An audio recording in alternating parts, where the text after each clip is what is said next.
நமச்சிவாய நமச்சிவாய. ஆதிசிவன் தியான பீடத்தின் சார்பாக மீண்டும் இந்த பதிவில் உங்களை சந்திப்பதில் மிக்க மகிழ்ச்சி அடைகிறேன். இன்று இங்கே சில பக்தர்கள் அவர்களுடைய சந்தேகங்களை கேட்பதற்காக வந்திருக்கிறார்கள். அவர்களுடைய சந்தேகங்களை கேட்க நான் இங்கே அழைக்கிறேன். யார் வேண்டுமானாலும் இந்த மாதிரியான நிறைய விஷயங்களை கேட்டு தெரிந்து கொள்வதில் தப்பில்லை, தவறில்லை. அனைத்து விஷயங்களையும் நான் அறிந்தவன் என்றோ கிடையாது. என்னால் எனக்கு கொடுக்கப்பட்டது நான் தெரிந்து கொள்வதற்கு உதவி செய்த பல குருமார்கள் இருக்கிறார்கள் எனக்கு பின்னால். அவர்களிடமிருந்து நான் தெரிந்து கொண்டதைத்தான் உங்களிடமும் பகிர்ந்து கொள்கிறேன். ஆகவே இங்கே யாரும் கற்றவர்கள் அப்படி என்று சொல்வதற்கோ, எல்லாம் தெரிந்தவர்கள் என்று சொல்வதற்கோ யாருமே கிடையாது. அனைவருமே இந்த பூமியில் கற்று முடிந்தவரை, இயன்றவரை கற்று தெளிவடைய வந்திருக்கிறோம். முக்கியமாக நம் வாழ்க்கையை மிக சுகமாக கொண்டு செல்வதற்காகவே இதெல்லாம் நாம் தெரிந்து கொள்ள வேண்டிய கட்டாயம் ஏற்படுகிறது. உங்களுடைய கேள்வியை நீங்கள் ஆரம்பிக்கலாம். வணக்கம் சாமி. நமசிவாய. மௌலீஸ்வரர் சன்னதியில் அவர்கள் பாதம் தொட்டு சில வினாக்களை உங்களிடம் கேட்ட விருப்பப்படுகிறேன். மௌலீஸ்வரர் ஈஸ்வரர்ல சந்திர மௌலீஸ்வரர் அவருடைய சிறப்புகளை பத்தி. சந்திர மௌலீஸ்வரர் அவருடைய சிறப்பு என்னன்னு கேட்கிறேன். சந்திரனுக்கு தட்சனால் ஏற்பட்ட சாபம்னு சொல்லுவோம். எப்படி இந்த தட்சனால் சாபம் ஏற்பட்டதுன்னா, ரோகிணி, ரேவதி இவர்கள் இருவரும் தட்சனின் புதல்விகள். இந்த புதல்விகள் இந்த ரெண்டு பேரையும் சந்திரனுக்கு கல்யாணம் பண்ணி கொடுக்குறாரு. தட்சனுக்கு 27 மகள்கள். அதில் இருவரை இவர் திருமணம் செய்திருக்கிறார். காசிப முனிவர் கல்யாணம் பண்ணியிருக்கிறாரு. இந்த மாதிரி நிறைய பேருக்கு பிருகு ரிஷி இப்படி இவரு எல்லாருக்கும் கொடுத்து தன்னுடைய வீட்டோட மாப்பிள்ளையா வச்சுக்கிறாரு. ஆனால் சந்திரன் மட்டும் மேல மக்களுக்கு அவன் சேவை செய்ய வேண்டி இருந்ததுனாலே சந்திரன் தன்னுடைய காரியங்களை செய்வார். ஆனால் ரேவதியும் ரோஹிணியும் மட்டும் இங்கே இருப்பார்கள். ஆனால் இதிலே சந்திரனுக்கு ரோஹிணியை தான் அதிகமாக பிடிக்கும், ரேவதியை பிடிக்காது. அதனால் அவளிடம் பேசுவதையே தவிர்த்து வந்தான். இது ரேவதிக்கு மிக வருத்தத்தை கொடுத்து கொண்டிருந்தது. ஒரு கட்டத்திலே சக்தி, அதாவது சிவனுக்கு மனைவியாக வேண்டிய சக்தி தட்சனுக்கு மகளாக பிறக்கிறாள். தட்சனுக்கு சொல்லப்பட்டது, சக்தி உனக்கு மகளாக பிறக்க போகிறார். அந்த மகளை பருவம் அடையும் போது சிவனுக்கு நீ திருமணம் செய்து வைக்க வேண்டும் என்று பிரம்மா அவருக்கு அந்த வரத்தை கொடுக்குறாரு. சக்தியும் பிறந்து போறார். ஆதி சக்தி தான் நம்ம சக்தியா பிறக்கிறார். அப்போ ஒரு கட்டத்துல பிரம்மாவோட ஒரு தலையை கொய்து விடுகிறார் சிவபெருமான். அந்த கோபத்திலே இவனும் சிவபக்தனாக இருந்த தட்சன் விஷ்ணு பக்தனாக மாறி விடுகிறான். அதிலிருந்து சிவனுக்கு தன் மகளையோ மற்றவர்களுக்கோ சிவனை எதிரியாகவே இவன் உருவாக்கம் பண்ணி வச்சிருக்கிறான். அப்படி இருக்கிற பட்சத்துல இந்த சக்தியாகப்பட்டவள் வேண்டாம் வேண்டான்னு சொல்லும் போது பூரா அவ சிவனையே தன் கணவனா நினைக்க ஆரம்பித்து விட்டதனால் பல வகையிலே பிரச்சனைகள் உருவாகிறது. இப்படி ஒரு காலகட்டத்திலே ரேவதி, ரோஹிணி இவர்கள் ஏதோ பேசி கொண்டிருக்கும் பொழுது இவர்களிடம் ரேவதியை இவர் தொடுவது கூட இல்லை சந்திரன். அந்த விஷயம் தட்சனின் கவனத்துக்கு வரும் பொழுது தட்சன் கோபமடைந்து மரண சாபத்தை கொடுத்து விடுகிறான் சந்திரனுக்கு. அப்ப அவனுடைய உடல் கல்லு மாதிரி ஆகிட்டு இறக்கும் தருவாயில் போகும் பொழுது சந்திரனுடைய தாய் அனுசுயா தேவி அவங்க ரொம்ப கோவப்படுறாங்க. கோவப்பட்டு பிரயோஜனம் இல்லைன்னு சக்தி இவங்க எல்லாமா சேர்ந்து சிவனை வேண்டி மிருத்யுஞ்சய மந்திரம் சொல்லி சிவனை வர வைக்கிறாங்க. சிவன் சந்திரனுடைய உயிர் கொடுத்துட்றாரு. உயிர் கொடுத்த பின்னாடி சந்திரன் கேட்கிறான், நான் இப்படியே இந்த சாபம் என்னை தாக்காம இருக்குமா அப்படின்னு கேட்கும்போது, தட்சனுடைய சாபத்தை முழுசாக போக்குவதற்கு எனக்கு உரிமை கிடையாது. ஏன்னா தட்சன் இந்த உலகை காப்பதற்காக, சட்ட திட்டங்களை உருவாக்குவதற்காக உருவாக்கப்பட்டவன். எங்களால் உருவாக்கப்பட்டவன் கொடுத்த சாபத்தை நாங்களே முறியடிக்க கூடாது. ஆனால் 15 நாட்கள் நீ பிரகாசமாக வளர்ந்துகிட்டே வருவ, 15 நாள் குறுகிட்டே போவாய். உன்னை காப்பாற்றுவதற்காக உன்னுடைய பிறை சந்திரனை நான் என் முடியில் ஏற்றுக்கொள்கிறேன் சொல்லி சிவனை தன் முடியில் ஏற்றுக்கொள்கிறார். அப்பொழுது சிவன் சந்திரனை ஏற்றுக்கொண்டதினால் சந்திர மௌலீஸ்வர் என்கிற பெயர் வர காரணமாக இருந்தது. சந்திரன் வந்து குளிர்ச்சியானவன் அப்படிங்கிறதுனால இந்த சந்திரன் சூரியன் இப்படி வரும் பொழுது சந்திரன் வந்து இந்த தலைமுடியில் இருக்கிறதுனால பாம்பும் கழுத்திலேயே இருக்குது. அப்போ இது வந்து என்ன அப்படின்னா மனக்குழப்பத்தை, அதாவது பாம்பு ராகுன்னு சொல்றோம். அப்போ மனக்குழப்பங்களை வந்து இந்த சந்திராஷ்டம காலங்களில் வரும். இந்த மனக்குழப்பங்கள் அதிகமா வரும் ஒரு மனிதனுக்கு. அப்பொழுதும் மனநிலை பாதிக்கப்படுற ஒரு சூழ்நிலையிலும் இந்த சந்திரமௌலீஸ்வரரை வணங்கினால் அதிலிருந்து விடுபடலாம் என்று சொல்லப்பட்டது. அதனால் உருவானதுதான் சந்திரமௌலீஸ்வரர் சன்னதிகள் அப்படின்னு சொல்லுவோம். இந்த சந்திரமௌலீஸ்வரர் சன்னதிகள் அதிகம் இல்லை.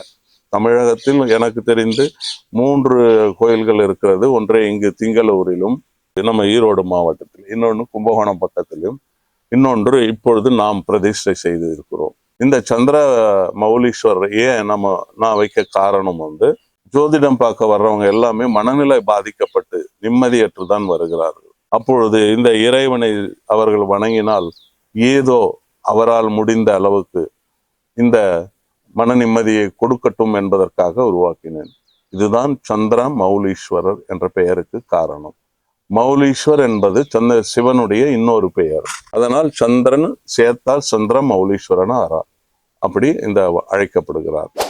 வணக்கம் சுவாமி. என்னோட கேள்வி என்ன என்றால், விழிப்புணர்வு என்றால் என்ன? விழிப்புணர்வு இருந்தால் வந்து எதை வேணாலும் சாதிக்க முடியும் என்று சொல்கிறார்களே, விழிப்புணர்வு பயிற்சி மூலம் வருவதா இல்லை தன்னிச்சையாக வருவதா? இதுதான் என்னுடைய கேள்வி. நல்ல கேள்விதான். விழிப்புணர்வு அப்படிங்கிறது ஒரு தனிப்பட்ட ஒரு சொல் அல்ல. இந்த விழிப்புணர்வு அப்படிங்கிறது என்ன? நாம கண் விழித்திட்டு இருக்கிற இப்ப ஏற்படுற உணர்வுக்கு பேர் விழிப்புணர்வா அப்படின்னா அது இல்லை. அதாவது நம்மளுடைய கவனம் பூராவும் விழிப்பா இருக்கிறது. எப்பொழுதும் நம்மை சார்ந்து, நம்மை சுற்றி இருக்கிற சுற்றுப்புறங்களை சார்ந்து, நம்மை சுற்றி நடக்கிற ஒவ்வொரு காரியங்களையும் சார்ந்து புரிந்து கொள்வதற்கு விழிப்புணர்வு என்று பேரு. ஆனால் இந்த விழிப்புணர்வு தானா உருவாகிறதுக்கு வாய்ப்பு இல்லை. இதற்குன்னு சில பயிற்சிகள் இருக்குது. இந்த பயிற்சிகள் மூலமா தான் அதை பண்ணணும். இன்னொன்னு, விழிப்புணர்வு மட்டும் தனியா வளர்ச்சி பெறாது. விழிப்புணர்வு அக்செப்டன்ஸ், அதாவது ஏற்றுக்கொள்கிற தன்மை, ரெஸ்பான்சிபிலிட்டி, உங்க கடமையை நீங்க உணர்ந்துக்கிற தன்மை, இந்த 3 விஷயங்களையும் ஒன்றாக வந்தால்தான் விழிப்புணர்வு அவேர்னஸ்ங்கிறது இருக்கும். இந்த 3ல 1 போனா மற்ற 2ம் போயிடும். இப்படி இந்த 3ம் இருக்கும் பொழுதுதான் உங்களுடைய வாழ்க்கை மிக சிறப்பானதாகவும், நீங்கள் நினைத்ததை நடத்தி கொள்வதற்காகவும், உங்களுக்கே நீங்கள் என்ன தேவையோ அதை அறிந்து எஃபர்ட்லெஸ் தானா வந்து அனைத்துமே வந்து கிடைக்கும். அப்ப இந்த 3ம் ஒரே நிலையில் இருக்கணும் அப்படின்னா பயிற்சி முக்கியம். இந்த பயிற்சியோடு சேர்ந்த தியானம் முக்கியம். தியானம் இருந்தால் அக்செப்டன்ஸ் வரும், அவேர்னஸ் விழிப்புணர்வு வரும், ரெஸ்பான்சிபிலிட்டி தெரிய வரும். அப்ப இதுக்கு முக்கிய அடிப்படை தேவை என்னன்னா மெடிடேஷன், தியானம். இந்த தியானம் இருக்கணும், அப்பதான் மற்றது எல்லாமே வரும். சரி, பயிற்சிகள் அப்படின்னா என்ன அப்படின்னா ரொம்ப சிம்பிளான பயிற்சிகள் தான். மூச்சு பயிற்சின்னு சொல்லுவோம், பிராணாயாமா. அடுத்தது யோகாசன பயிற்சி. யோகாசன பயிற்சி எல்லாருக்குமே கை வராது, அதனால அது எல்லாருமே பண்ணணுன்ற அவசியமும் இல்லை. அது ஆரோக்கியம் சம்பந்தப்பட்டது. ஆரோக்கியமா இருந்தா இந்த அவேர்னஸ், அக்செப்டன்ஸ், ரெஸ்பான்சிபிலிட்டியும் நல்லா இருக்கும்ன்றதுனால அதையும் சேர்ந்து செய்யலாம் அப்படின்னு சொல்லுவாங்க. அப்போ இயன்றவங்களுக்கு இயன்றதை செய்வதற்காக சிறிய விதமான யோக பயிற்சிகளும் இருக்கிறது. உட்கார்ந்த முறையில செய்யறது, எந்திரிச்சு நின்று செய்யறது, குனிஞ்சு செய்யறது, இதெல்லாம் வந்து யாருக்கு முடியுமோ அவங்க அதை செய்வாங்க. அத மாதிரி இந்த யோக பயிற்சிகளை ஒரு குருவிடம் இருந்து தான் பெறணும். புத்தகத்தை பார்த்து யோகா பண்ணக்கூடாது, டிவியை பார்த்து யோகா பண்ணக்கூடாது. இதெல்லாம் செய்யும் பொழுது என்ன ஆகும் அப்படின்னா மைண்ட் சேஞ்ச் ஆயிரும். இதுல பிராணாயாம பயிற்சியில தப்பு நடந்தாலும் எதிர்வினை கிடையாது. ஆனால் ஆசனம், யோகா ஆசன பயிற்சிகள் செய்யும் பொழுது தவறாக செய்தால் பின் விளைவுகள் உங்களை பாதிக்கும். ஒரு குருவை பார்த்து யோகா அவர் முன்னாடி செய்யும் போது தவறுகளை அவர் திருத்துவார். நீங்க டிவியில பார்த்து பண்றீங்கன்னா அவன் ஏதோ ஒன்று சொல்லும் போது அதை நீங்க கவனிக்காம விட்டுருப்பீங்க. அதே மாதிரி புத்தகத்தை பார்த்து படிக்கிற பொழுது சில விஷயங்கள் கவனத்துல இல்லாம போயிருக்கும். அதை நீங்க மறுபடியும் செய்யும்போது நீங்க அதை விட்டுட்டு செய்வீங்க. ஒவ்வொரு ஆசனாஸ் செய்யும் போதும் மூச்சு பயிற்சி, மூச்சு கவனமா இருக்கணும் அப்படின்னு சொல்லுவோம். ஒரு குரு சொல்லுவாரு. ஒரு சிம்பிளா புரியணும் அப்படின்னா, எப்பெல்லாம் நீங்க குனியறீங்களோ அப்பெல்லாம் வெளி மூச்சை வெளியில விட்டுக்கிட்டே குனியணும். மேல எந்திரிக்கும் போது உள் மூச்சு வாங்கிக்கிட்டே ஒரே அடியா எடுத்துக்கிறதும் ஒரே அடியா விட்டுறதும் கூடாது.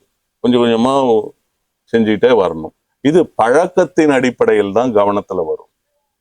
அப்ப ஒரு 10 பேர் ஒண்ணா சேர்ந்து செய்யும் போது தான் வரும். தனியா வீட்டுல செய்யும் போது வராது. அப்ப முதல்ல பயிற்சி எடுக்கும் பொழுது இந்த மாதிரி ஒரு குரூப்போட சேர்ந்து செஞ்சு பயிற்சி எடுத்துக்கிட்டு அதுக்கப்புறம் வீட்டுல செய்யலாம். ஏன்னா இந்த மூச்சு பயிற்சின்றது வாசி என்றால் சுவாசம், காற்று. இந்த சுவாச பயிற்சி ரொம்ப மிக முக்கியமான ஒரு விஷயம். நம்ம எந்த ஒரு விழிப்புணர்வும் இல்லாம சுவாசம் பண்ணிட்டு இருக்கிறோமா இல்லையா? ஒரு நிமிஷம் இப்படி மூடுனா என்ன ஆகும்? அப்பதான் அந்த மூச்சினுடைய அருமை தெரிய வரும்.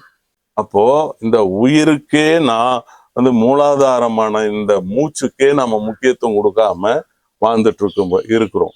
அப்படி இருக்கிற பொழுது இந்த உடல் மீது கவனம் இருக்காது இல்லையா? உணவின் மீது கவனம் இருக்காது. எதை சாப்பிடலாம் எதை சாப்பிடக்கூடாது அப்படிங்கிற கவனம் இருக்காது. இதெல்லாம் இல்லாததுனாலதான் போய் தள்ளு வண்டியில இருக்கிற பானிபூரி, அந்த பூரி இந்த பூரின்னு சாப்பிட்றோம். அதுல என்ன இருக்குது, அவன் எப்படி வச்சிருக்கான், அதை பத்தி யாருமே யோசிக்கிறது இல்லை. இந்த நாக்குக்கு கொஞ்சம் ருச்சி இங்க போயிருச்சுன்னா அதுக்கப்புறம் அது இல்லை. ஆனால் அதுக்கு எந்த கவனமும் இல்லாம, முக்கியமா உயிர் நாடியான இந்த மூச்சை பத்தின எந்த கவனமும் இல்லாம வாழ்ந்துட்டு இருக்கணும். இது நான் நிறுத்திக்கிறேன் அப்படின்னு நினைச்சு நிறுத்திக்கிச்சுன்னா என்ன ஆகும் இல்லையா? அப்போ நாம இந்த விழிப்புணர்வு, இதுதான் நாங்க அவேர்னஸ் அப்படின்னு சொல்றோம். இந்த மூச்சு எப்பெல்லாம் கவனிக்க முடியாது, நம்ம ஒரு வேலையா இருக்கும்போது கவனிக்க முடியாது. ஆனா கொஞ்சம் அமைதியா இருக்கும்போது கவனிக்கணும்னா கவனிக்கலாம். இரவுல படுக்கும்போது உடனே தூங்கிட போறதில்ல. அந்த தூங்குற நேரம் வரைக்கும் இந்த மூச்சை கவனிக்கலாம். உள்ள எப்படி போகுது, எங்கெல்லாம் போகுது, மறுபடியும் எப்படி வெளியில வருது அப்படின்னு கொஞ்சம் அந்த மூச்சின் மீது கவனம் எடுத்து போனால் விழிப்புணர்வும் தானாக வரும். இந்த விழிப்புணர்வும் வரும். இத சுவாசம் பண்றதுனால இன்னும் அதனுடைய கெப்பாசிட்டியும் அதிகமாகும். அப்போ என்ன சொல்றோம்னா, சும்மா இருப்பதே சுகம் அப்படின்னா. சித்தர்கள் என்ன சொன்னாங்கன்னா, சும்மா இருப்பது சுகம் அப்படின்னுவாங்க. சும்மா இருக்கிறதுனா எந்த வேலையும் செய்யாம சும்மா இருக்க சொல்லியிருக்கிறாரு அகப்பை சித்தரு அப்படின்னு. சும்மா இருந்தா என்ன ஆகும்? அவங்க சொன்னது என்னன்னா, எந்த சிந்தனைகளும் இல்லாமல், அப்பதான் நீ கவலை இல்லாம இருப்ப, அப்படி சும்மா இருந்து பாருன்னு சொன்னாங்க. அதை தான் அவங்க சொன்னது. நம்ம அதை வேற மாதிரி எல்லாம் புரிஞ்சுக்கிறோம். அது வேற விஷயம். ஆக இந்த அவேர்னஸ், விழிப்புணர்வு இருந்தால் என்னெல்லாம் நடக்கும் அப்படின்னா, உன்னுடைய சுற்றுச்சூழல் நன்றாக இருக்கும். உன்னை சுற்றி இருப்பவர்கள் மீது அன்பு அதிகமாகும். பாசம், அதாவது நம்ம சொல்றோம் இல்லையா பாசம் அப்படின்னு, இந்த பாசம் அதிகமாகும். ஒருத்தரோட ஒருத்தர் அந்யோன்யம் இருக்கும், பகை இருக்காது. இதெல்லாம் இந்த அவேர்னஸ் வரும் பொழுது எல்லாமே நமக்கு நடக்கிறது தெரியும். இப்போ ஒரு தியானம் பண்ண, அதுல நல்ல பயிற்சி பெற்று ஒரு முனிவர்கள் தியானம் பண்றாங்க அப்படின்னா, ஒரு சிலர் கண்ணை திறந்துகிட்டு தியானம் பண்ணுவாங்க. அவர் என்ன கண்ணை திறந்துகிட்டே தியானம் பண்றாரு அப்படின்னு சொல்லுவாங்க. அவங்களுக்கு எதிரில் இருக்கிறது தெரியாது. ஆனா தியானம் நடக்கும். ஆனால் விழிப்புணர்வோட இருக்கிறாங்க அவங்க. இன்னும் சிலர் கண்ணை மூடிட்டே விழிப்புணர்வோட இருப்பாங்க. அவங்களுக்கு இப்போ நடக்கிறது எல்லாம் போகும் வரும் போகும் வரும். சுற்றுச்சூழல்ல எவ்வளவு சத்தங்கள் வந்தாலும், ஒரு சண்டை நடந்தாலும், எது நடந்தாலும் இவர்களை அது பாதிக்காது. அப்போ அந்த அளவுக்கு நீங்க விழிப்புணர்வா போயிடணும். ரெஸ்பான்சிபிலிட்டின்னா என்ன? நமக்கு இருக்கிற பொறுப்பு இல்லையா? யாருக்கு இந்த அக்செப்டன்ஸ் இதெல்லாம் அதிகமா வருது அப்படின்னு பாத்தீங்கன்னா, கிட்டத்தட்ட எல்லாத்தையும் தனது போல் எடுத்துக்கொள்பவர்களுக்கு தான் அது அதிகமா வரும். ஆனால் ஒரு குடும்பத்துக்குன்னு வந்துட்ட பின்னாடி இவங்களுக்கு ரெஸ்பான்சிபிலிட்டிஸ் அதிகமாகுது. இந்த ரெஸ்பான்சிபிலிட்டி விட முடியாது. விட்டா நீங்க குடும்பத்துக்கு லாய்க்கு இல்லை. எல்லாத்துக்குமே நான் இதை செய்யணுங்கிற அந்த தன்மை வரணும் இல்லையா? ரெஸ்பான்சிபிலிட்டி நீங்க எடுத்துக்கணும். அப்பதான் வந்து எல்லாம் இந்த மூணும் ஒரே நிலையில போகும்போது தான் உங்க வாழ்க்கை சந்தோஷமானதா இருக்கும். வந்து ஒரு ரோட்ல பைக்ல போறீங்க, யாரோ ஒருத்தர் அடிபட்டு விழுந்துடுறான். அப்ப வந்து இதுக்கு நான் தான் ரெஸ்பான்சிபிலிட்டின்னு போனீங்கன்னா என்ன பண்ணுவான் அங்க இருக்கிறவன்? இதுக்கு நான் தான் பொறுப்புன்ட்டு போறீங்க. இந்த காலகட்டத்துல போனா அவன் தான் மாட்டிப்பான். நீ தான் போட்டு அவனை தள்ளி விட்டியான்னு நம்மளை போட்டு அடிச்சிருவான். அப்போ ரெஸ்பான்சிபிலிட்டிங்கிறது நமக்குள்ள மட்டும்தான் இருக்கணும், வார்த்தையா சொல்லக்கூடாது. அப்ப இது எல்லாமே நமக்குள்ள ஏத்துக்கிறது ஒரு நிலை. அது நான் தான் ரெஸ்பான்சிபிலிட்டி அப்படின்னு பார்த்தீங்கன்னா என்ன பண்ணுவோம்? அடுத்து நம்ம அது ஆம்புலன்ஸுக்கு போன் பண்ணலாம், 4 பேரை கூப்பிட்டு தூக்குங்கடா அப்படின்னு சொல்லலாம். பதட்டம் ஆகி இன்னும் டென்ஷன். அப்ப வந்து இதெல்லாம் நாம செய்ய முடியும். இது உள்தன்மையில பார்க்கறது. ஏத்துக்கிற தன்மையும் அதே மாதிரி தான், நமக்குள்ள பார்த்துக்கிறது. விழிப்புணர்வும் அப்படிதான். எல்லாமே இதுல இருந்து வரக்கூடிய ஒரு சில விஷயங்கள் தான், ஒரு உணர்வுகள். அப்ப இது எல்லாம் இந்த 3 விஷயங்கள் இருந்தால் மட்டும்தான் விழிப்புணர்வுங்கிறது நிலைக்கும். இந்த விழிப்புணர்வு தியானத்துல ரொம்பவே நல்லா நிறையவே வரும். அப்ப இதுக்கெல்லாம் அடிப்படை பயிற்சிகளை நாம என்னன்னு தெரிஞ்சு அதை யாருக்கிட்ட தெரிஞ்சுக்கிட்டோம்னா நல்லா இருக்கும். இந்த விழிப்புணர்வுங்கிறது ரொம்ப பிரமாதமான ஒரு ஆனந்தமான ஒரு விஷயம். நம சிவாய.